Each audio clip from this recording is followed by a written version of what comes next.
ሰላም ጤና ይስጥልን እንደምን አላችሁ ውድና የተከበራችሁ የዩቲዩብ ቻናል ቤተሰቦቻችን እንኳን ለሁለቱም እምነት ጾሞች በሰላም አደረሳችሁ እንላለን። በዛሬ ቪዲዮአችን ላይ በይበልጥ ደግሞ በረመዳን ብንበላው በርካታ የጤና ጥቅሞችን የሚሰጠንን አስገራሚውን ቴምር አስገራሚ የጤና ጥቅም እንነግራችኋለን። አብዛኛው ሰው ረመዳን ስለመጣ ብቻ ይመገበዋል። ነገር ግን ቴምር በርካታና አስደናቂ የጤና ጥቅም አላቸው። ከነዚህ ቪዲዮ በጣም ብዙ ነገር ስለምሰሙ ቪዲዮውን እስከ መጨረሻው ብትከታተሉት እጅግ በጣም አትራፊ ትሆናላችሁ። ውድና የተከበራችሁ የዩቲዩብ ቻናል ቤተሰቦቻችን ስለ ጤናና ስለ አስደናቂ እንዲሁም ስለ ውበት ማወቅ ከፈለጋችሁ ያላችሁበት ቻናል ትክክለኛ ቤት ነው። ሰብስክራይብ እያደረጋችሁ ቪዲዮውን ጀምሩት። ላይክ ማድረግ አይረሳ ፕሊስ፣ ሁላችሁም ላይክ አድርጉልን። የእናንተ ላይክ የኛን ያበረታታናል። እንደምታውቁት ኢትዮጵያ ውስጥ በዩቲዩብ ምንም አይነት ገበያ አይሰራም። ስለዚህ ላይክ ስታደርጉ አውሮፓም ካናዳም አረብ ሀገራትም ለሚኖሩ ሰዎች ቪዲዮአችን ይደርሳል። ስለዚህ ለኛም ተጠቃሚ እንሆናለን። እኛም ተስፋ እንዳንቆርጥና እንድንሰራ ስለሚያደርገን ላይካችሁ አይረሳ። ታዲያ በረመዳን ወቅት በይበልጥ ደግሞ 3 ቴምር ወይም 3 ፍሬ ቴምር መመገብ ምን ያህል ለጤናችን ጠቃሚ እንደሆነ እንነግራችኋለን ማለት ነው። በመጀመሪያ የደም ማነስ ካለበት በረመዳን ወቅት አዘውትረን ቴምርን በመመገብ ከደም ማነስ ነፃ መውጣት እንችላለን። በይበልጥ ደግሞ ደም ማነስ ያለባቸው ሰዎች ቴምርን አዘውትረው ቢመገቡ እጅግ በጣም ጤናማና ደም ማነሳቸው የተስተካከለ እንዲሆን ያደርጋል። ስለዚህ ከጾማችሁ በኋላ በዛ ያለ ቴምር ተመገቡ። እንደሚታወቀው ከጾም በኋላ ብዙ ሰዎች ቴምርን ይመገባሉ። ነገር ግን ደም ማነስ ያለባችሁ ሰዎች ደግሞ ቴምሩን በዛ አድርጋችሁ በተከታታይ ተመገቡ። ቴምር የደም ማነስ ችግርን በማስተካከል እንዲሁም ሆዳችን ከጾም በኋላ የለሰለሰ እንዲሆን በማድረግ በጣም ታዋቂ ነው ማለት ነው።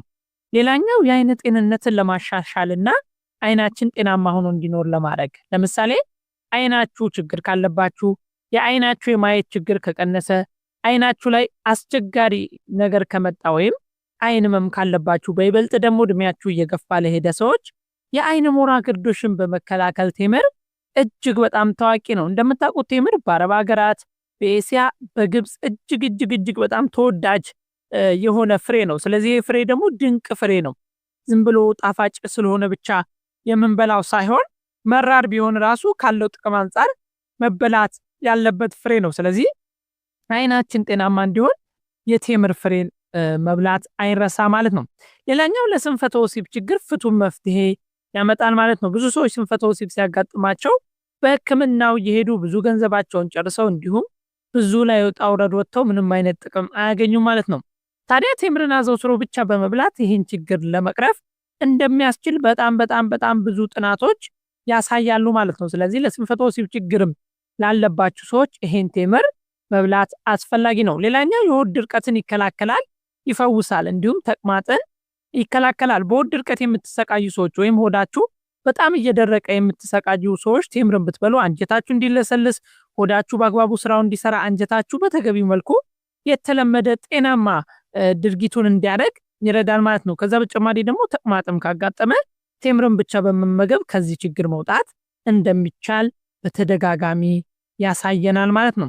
ክብደትን ለመጨመር ይረዳል። ቴምር በጣም ክብደታቸው ለቀነሰዎች ወይም አንደርዌት ለሚባሉ ሰዎች፣ ክብደታቸው በጣም አነስተኛ ለሆነ ሰው አንደርዌት ለሚባሉ ሰዎች ክብደታቸውን ለመጨመር በጣም እንደሚረዳ ጥናቶች ያሳያሉ። ቴምርን አዘውትሮ የሚበሉ ሰዎች የተስተካከለ ክብደት እንደሚኖራቸውና እንዲሁም የተስተካከለ ክብደት ባለቤት እንደሚሆኑ ጥናቶች ያሳያሉ። ስለዚህ ቴምርን አዘውትሮ መመገብ የተስተካከለ ክብደት እንዲኖረን በጣም ትልቅ ሚና ይጫወታል ማለት ነው። ስለዚህ ክብደታችሁ የተስተካከለና ጤናማ ክብደት እንዲኖራችሁ ቴምርን አዘውትራችሁ ብትመገቡ በጣም ጠቃሚ መሆኑን በተደጋጋሚ ጥናቶች ያሳያል። ጤናማ ልብ እንዲኖረን ያደርጋል። ልባችን በአግባቡ ስራው እንዲሰራ እንዲሁም በልብ በሽታ የመያዝ እድላችን በከፍተኛ ሁኔታ እንዲቀንስ ቴምርን አዘውትሮ መብላት ተገቢ ነው። ጤናማ ልብ እንዲኖረን፣ ጤናማ የሰውነት አቋም እንዲኖረን እንዲሁም ጤናማ ስትራክቸር እንዲኖረን ቴምርን አዘውትረን ስንመገብ እጅግ በጣም ብዙ ጥቅሞችን እናገኛለን። እንዲሁም ጤናማ ልብ፣ ጤናማ ሰውነት እንዲሁም በአጠቃላይ ጤናችን የተጠበቀ እንዲሆን ቴምርን አዘውትሮ መመገብ በጣም ጠቃሚ መሆኑን ጥናቶች ያሳያሉ። ሌላኛው ጉበትን እንዲሁም ጉበታችን ጤናማ እንዲሁም በከፍተኛ ሚና ይጫወታል። በተለያዩ ምክንያቶች ጉበታቸው ለተጎዳ ሰዎች በጣም ቴምር ጤናማ ያደርገናል። ታዲያ ደግሞ ተጨማሪው የቴምር ጥቅም በዚህ በጾም ወቅት በጣም ከደከማችሁ ወይም ጾማችሁ መጨረሻ ላይ ስትበሉ ከደከማችሁ ቀድማችሁ ቴምርን ብትበሉ ቴምሩ ጉልበት ኃይል እንዲሰጠን ያደርገናል። ታዲያ ድካማችን በአጭር ጊዜ እንዲቀረፍና ጉልበትና ኃይል እንዲኖረን ከሚያደርጉ ፍሬዎች አንዱ ቴምር ነው። ቴምር ታዲያ ወዲያውኑ ጉልበት እንድናገኝ ኃይል እንዲኖረን እንዲሁም ጤናማ ሰውነት እንዲኖረን በማለት ከፍተኛ ሚና ይጫወታል። ታዲያ ቴምርን ከጾም በኋላ ከደከማችሁ በኋላ ስትበሉት ወዲያው ጉልበትና ኃይል እንዲጨምር ያደርጋል። ሌላኛው ጤናማ የነርቭ ስርዓት እንዲኖረን ያደርጋል። በነርቭ በሽታ የምትሰቃዩ ሰዎች ወይም ነርቭ በሽታ እንዳትጋለጡ ጤናማ የነርቭ ስርዓት እንዲኖራችሁ ቴምር በጣም ከፍተኛ ሚና ይጫወታል። ስለዚህ ጤናማ የነርቭ ስርዓት እንዲኖረን ቴምርን አዘውትሮ መብላት በጣም ጠቃሚ መሆኑን ጥናቶች ያሳያሉ። ለጤናማ የነርቭ ስርዓት ቴምር እጅግ በጣም ጠቃሚ መሆኑን ጥናቶች ያሳያሉ። ጥርሳችን ጤናማና ጠንካራ እንዲሆን ያደርጋል።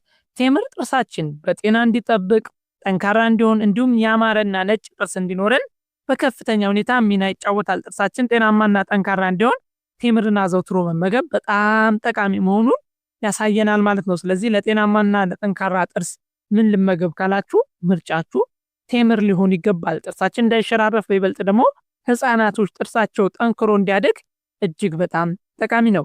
ሌላኛው ቴምር ለእርጉዝ ሴቶች በጣም ጠቃሚ ነው። እርጉዝ ሴቶች በእርግዝና ወቅት ላይ የእናቲቱ ጤንነትም የጽንሱ ጤንነትም እጅግ በጣም የተጠበቀ እንዲሆን ቴምርን ቢመገቡ በጣም ጠቃሚ መሆኑን ያሳየናል። ስለዚህ እናቲቱም ጤና ልጅም ደና የሚባለው ነገር እንዲሰራ ማለት ነው ቴምርን አዘውትሮ መመገብ አስፈላጊ ነው ማለት ነው።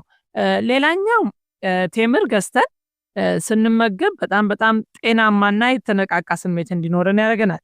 ደብሮን ከነበረ ወይም ውስጣችን ትንሽ ተረብሾ ከነበረ ቴምርን ብቻ በመመገብ ሰላማችን እንድናገኝና የውስጣችን ድብርት መረበሽ በቶሎ እንዲለቀን የማድረግ አቅም አለው። ስለዚህ ቴምር ስንመገብ የውስጣችንንም ሰላም እያገኘን ነው ማለት ነው። ስለዚህ መጨናነቅን ለማስወገድ እንዲሁም ጤናማ ነገር እንዲኖረን ለማድረግ ቴምርን አዘውትሮ መመገብ በጣም ጠቃሚ ነው ማለት ነው። ስለዚህ ቴምርን አዘውትራችሁ ስትመገቡ በጣም የተረጋጋ ሰው እንድትሆኑና ጤናማ እንድትሆኑ ያደርጋችኋል። ሌላኛው የቴምር ጥቅም ስናነሳ ቴምር ጾም ስለመጣ ብቻ ሳይሆን የምንመገበው ካለ ጾም ወቅትም በይበልጥ ደግሞ ጾም ሲፈታና ሳትጾሙ ሲቀሩ ጠዋት 3 ፍሬ ቴምር በባዶ ሆዳችሁ ብትመገቡ በጣም ከፍተኛ ጥቅም ይሰጣል ማለት ነው። ስለዚህ አንዳንድ ሰዎች ጾም ስለመጣ ብቻ የምንመገብ ይመስላቸዋል ቴምርን። ነገር ግን ከጾም ውጭም እየገዛችሁ ቴምርን ብትመገቡ በርካታ የጤና ጥቅሞችን ታገኛላችሁ ማለት ነው። ውድና የተከበራችሁ የዩቲዩብ ቻናል ቤተሰቦቻችን በድጋሚ ለሁለቱም እምነት ተከታዮች መልካም ጾም እንመኛለን። የዛሬው ቪዲዮ ከጠቀማችሁ ላይክ እና ሼር፣ ሰብስክራይብ ማድረግ አይረሳ። በቀጣይ ቆንጆ ቪዲዮ እስከምንገናኝ ቸር ሰንብቱ።